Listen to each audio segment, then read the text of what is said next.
Good to be with you. I'm Tony DeCopel from the nation's capital tonight. The breaking news right now.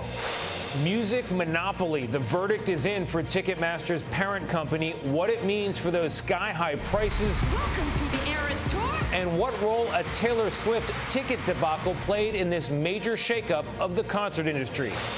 Wow, big time tornado. Also developing, more than 50 million Americans under alert tonight as severe storms slam the central U.S., leaving a trail of destruction. Where they're headed next. Two New York City police officers caught on camera punching a man they say was resisting arrest. But city officials say they got the wrong guy. Now he's speaking out exclusively to CBS News. Welcome home. Yes! And NASA responding to new questions about that heat shield that protected the crew of Artemis 2 from temperatures of nearly 5,000 degrees. After people notice something that looks off. The man behind SantaCon facing federal charges tied to those jolly annual bar crawls for charity. What the FBI says he did with the money he raised for others. And the good stuff tonight, what it means to go home again. This is the CBS Evening News with Tony DeCopel, reporting tonight from Washington, D.C. Good evening. For years, music fans have argued that Live Nation and Ticketmaster dominate the multi-billion-dollar concert industry in ways that have been costly for customers. And today, in a potentially landmark case, a New York City jury agreed, finding that the combined company has run a harmful and illegal monopoly over big venues and ticketing, a moment of major vindication for millions of fans who have complained about sky-high prices and a faulty system. Back in 2022, fans of Taylor Swift sued after being shut out of her Eras Tour, and more lawsuits followed, including today's effort from more than 30 states. To make sense of it and what happens next, here's senior business and tech correspondent Jolene Kent. Ticketmaster and Live Nation have lost a critical legal battle over how much you pay to see concerts. After 4 days of deliberation, a federal jury in New York ruled that Live Nation and its subsidiary, Ticketmaster, illegally operated as a monopoly and overcharged customers in more than 30 states. The lawsuit accused Live Nation of driving up ticket prices while eliminating the competition. New York Attorney General Letitia James called the verdict a landmark victory, saying that for far too long, Live Nation and Ticketmaster have taken advantage of fans and artists and costing consumers millions of dollars. They were robbing consumers blind. They knew what they were doing. They understood that they were overcharging. Jonathan Cantor headed the antitrust division of the Justice Department and brought the initial federal lawsuit against Live Nation Ticketmaster in 2024. Is it possible that consumers receive refunds on past tickets and get cheaper prices on tickets going forward? Yes, the state attorneys general are going to collect hundreds of millions of dollars, and I expect them to give that money right back to the consumers who are overcharged. Live Nation, the parent company of Ticketmaster, said in a statement, the jury's verdict is not the last word on this matter, and it can and will appeal any unfavorable rulings. Now, the next step is a trial over the remedy. The judge will determine whether Live Nation and Ticketmaster will be broken up and how much they will owe the states. Tony? Jolene Kent leading us off. Jolene, thank you very much. We turn now to those severe storms that have been slamming the central U.S. for days now. They're moving east tonight, threatening 50 million Americans with another possible outbreak of tornado and hail. Meteorologist Rob Marciano tracking it all. Tornadoes sweeping across Iowa Tuesday raged in all forms. Some like twisted rope, others churning far and wide, part of a dangerous multi-state severe weather outbreak fueled by intense spring thunderstorms. Take a look at this time-lapse video of the sky lit up by lightning over New Buffalo, Michigan. Overnight, powerful storms ripped through parts of Michigan, damaging 2 arenas near the University of Michigan in Ann Arbor. In Juneau County, Wisconsin, homes in this tornado path near rural Union Center were left scattered in pieces. And there were over 100 reports of damaging hail across the Midwest, some the size of golf balls, bounced and battered parts of Indiana and Wisconsin. It was incredibly loud. It was just banging. The severe storms dumping up to 4 inches of rain in northeast Wisconsin, causing flooding that spilled onto the streets and city parks.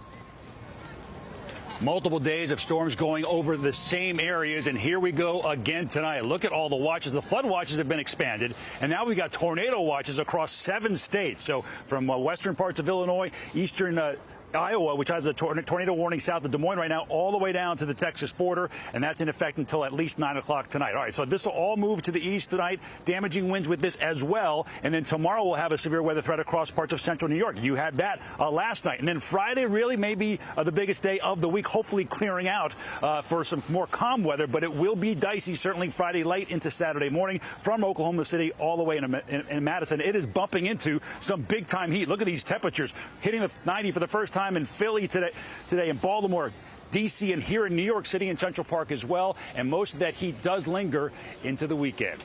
Tony?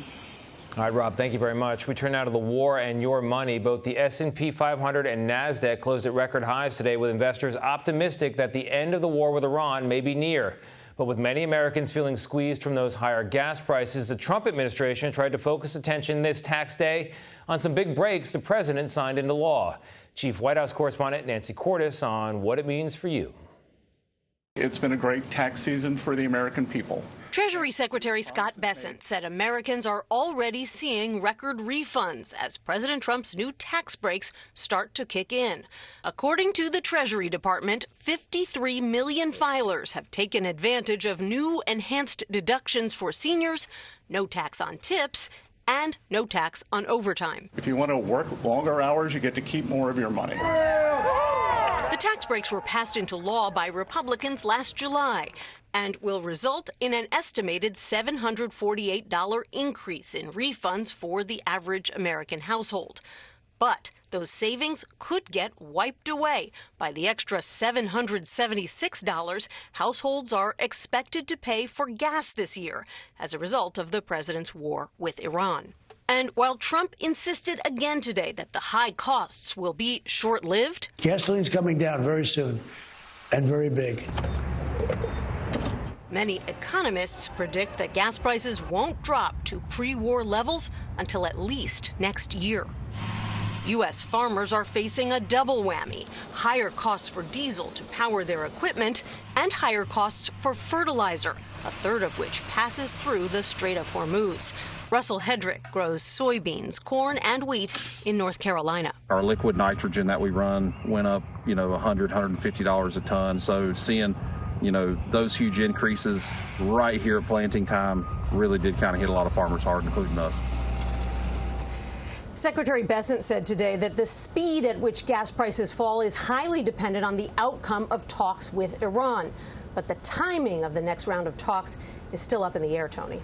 Nancy, while we have you, some news related to the January 6th riot at the Capitol. What can you tell us? Yes, DOJ has now asked a federal appeals court to vacate the convictions of 12 former members of the Proud Boys and the Oath Keepers. Those are two right-wing groups. These individuals were considered some of the most serious offenders on January 6th. Most of them were charged with seditious conspiracy. They were facing, in some cases, 18 years in prison before President Trump commuted their sentences last year. Well, now DOJ wants to go a step further, wiping out their convictions entirely, saying they were the product of a rigged system. But the former head of the Capitol Siege section at DOJ told CBS News this move was a, quote, sad commentary on the current state of the department. Tony? All right, Nancy, thank you very much. A ruling today over the future of Camp Mystic in Texas. Owners want to reopen, but the judge ruled that for now, the flooded part of the property cannot be cleaned up or disturbed. It's a victory for grieving families. At a hearing today, witnesses relived the night when floodwaters swept through that area, killing 27 girls and counselors, despite last-second efforts to save them. We also have new information tonight in the case of a missing mom in the Bahamas. Lynette Hooker disappeared earlier this month while on a sailing trip with her husband, Brian, who has denied any wrongdoing and told our Christian Benavides he'll never stop searching for her. But today, he left the Bahamas for an undisclosed location. And 2 New York City police officers are under investigation tonight after some ugly footage surfaced of them roughing up a suspect at a Brooklyn liquor store. On an undercover drug sting at the time, they allegedly tried to arrest the wrong guy. Lilia Luciano has late details, and this is one of those stories where the video may be disturbing to some viewers.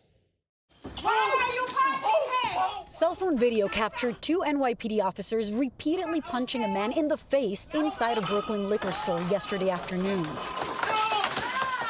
The violent exchange spills through the aisles, knocking bottles that shatter on the ground, seemingly cutting the man as he was dragged across the floor.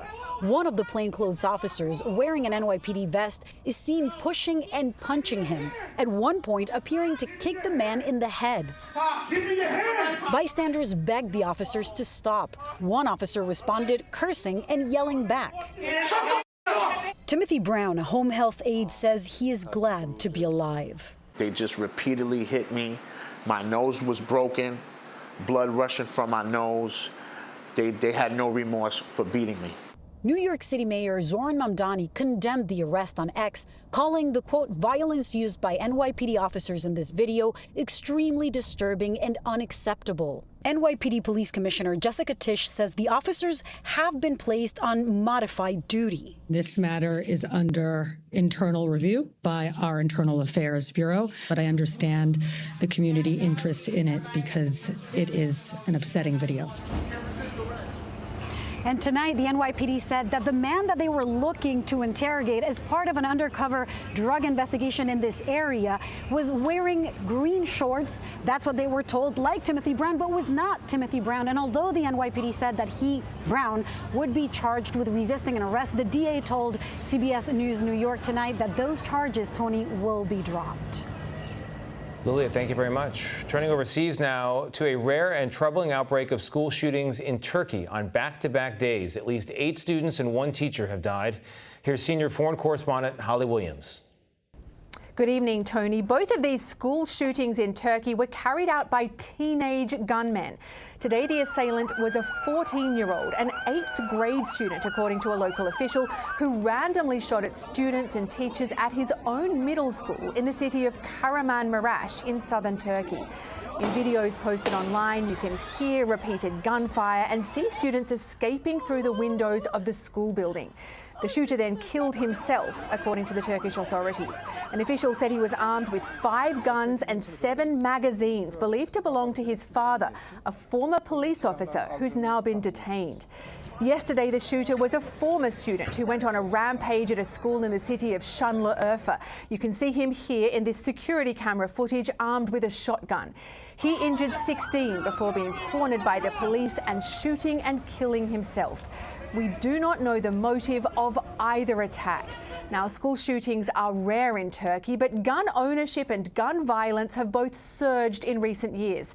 According to the Turkish media, there are nearly 40 million guns in the country. That's close to 1 for every 2 people, and the majority of them are unlicensed. Tony. Holly Williams for us tonight. Holly, thank you very much. Now to a CBS News exclusive, an interview with the family of a single mom who's been detained by federal immigration officials for nearly a month now, despite legally working in the country for decades as a courtroom interpreter. Chanel Call has the story.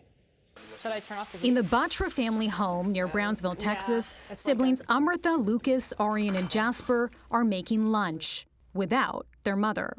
It doesn't feel right being in here without her. 1 month ago, 53-year-old single mom Minu Batra was arrested by federal immigration officers at the airport while on her way to Milwaukee for work. Over here is sort of her wall of achievements. Batra's been a certified court interpreter for over 20 years. Her language skills are requested nationwide. She spoke to us today from the El Valley Detention Center. What did DHS say when they apprehended you? They told me you are here illegally, and I said, no, sir, I have my documents with me in my bag right now. They were very close. Batra was born in India. When she was a teenager, her parents were killed because of their religion. She fled to the United States and applied for asylum and was ultimately granted withholding of removal status. Were you here legally? Yes, that I am here, I am legal, and I will not be removed. But I have nothing to worry about. I can live and I can work, and that is all I wanted to do. Her lawyer tells us Batra's current status allows her to remain and work legally. This status does not allow her to apply for citizenship. In a statement to CBS News, DHS called Batra an illegal alien. adding that, quote, employment authorization does not confer any type of legal status. How are you feeling about the uncertainty? That is the worst part. Every single day, you can't sleep because you're afraid when you go to bed, where you're going to wake up. Batra's arrest comes just months after her youngest son joined the Army. Do you feel like this was a betrayal? I'd say so, yeah. I thought, I would serve my country and serve my people, but I didn't know the people was everyone except my mom. I thought she was included, but I guess not. Chanel Call, CBS News, Texas. Coming up next, new questions about the Artemis heat shield, what NASA's now saying, plus a SantaCon scandal, why the Santa-in-Chief just got arrested.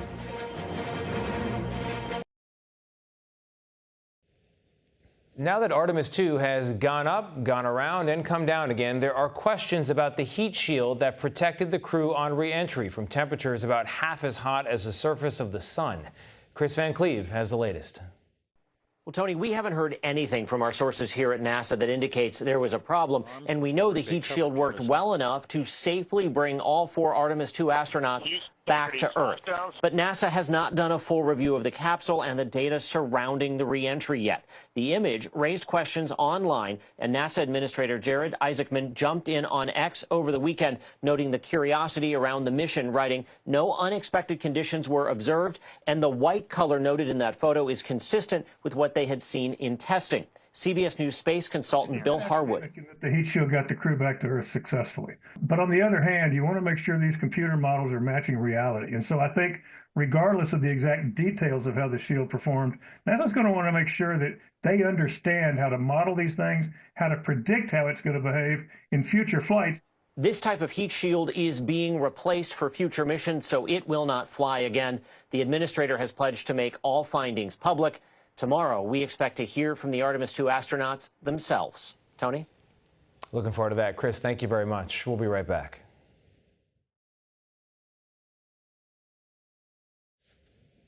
Some trouble tonight very far from the North Pole. The organizer of New York City's charity bar crawl SantaCon, that's Stefan Pildes, has been arrested and charged with stealing more than $1 million meant for others. Officials say he used SantaCon money to pay for home renovations, fancy vacations, even a luxury car.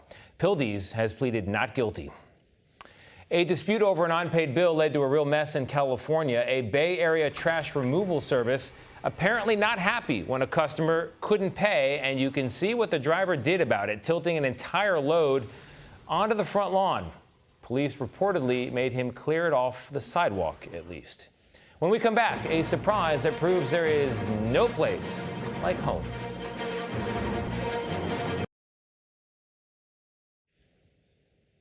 We're back with the good stuff, and if you're lucky, you grow up in a house full of love and memories. And Jalen Munson says that's what this house was for her growing up with her grandmother in Canton, Illinois. Grammy, as she calls her, hosted all the holidays, all the birthdays, everything. That is until she had to sell the house 4 years ago. But that's not the end of this story. I actually bought a house. What? That's Grammy there in the back seat recently, not realizing her little Jalen has been keeping a secret. Not only is she moving back to Canton, she's moving back to the house that built her. It's right here. It's my house? Yes. Are you kidding?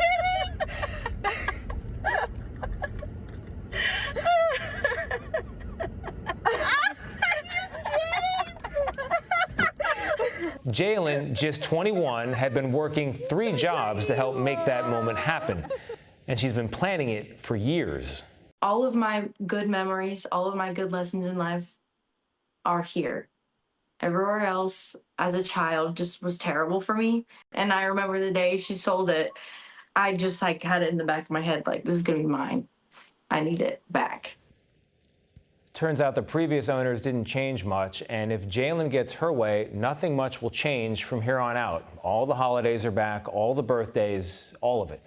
Until one day her own grandkids can take it over from her. Who says you can never go home? That's another day in America. I'm Tony DeCopel from Washington tonight. We'll see you right back here tomorrow from New York. Good night.